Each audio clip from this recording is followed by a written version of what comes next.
చెప్తూ ఉంటా, జీవితాలు బాగుండవు.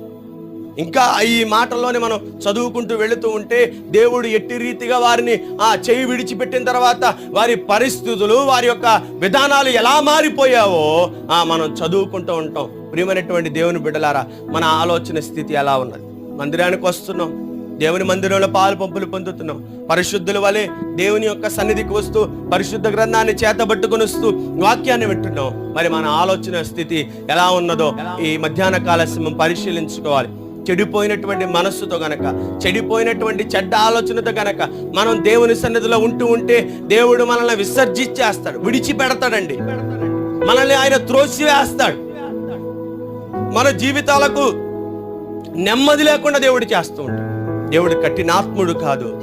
హబక్కూలో రాయబడినటువంటి మాట, కోపించుచుని ఆయన వాత్సల్యాన్ని చూపించేవాడు, ఆయన ప్రేమను కనపరిచేవాడు. ఇప్పుడైనా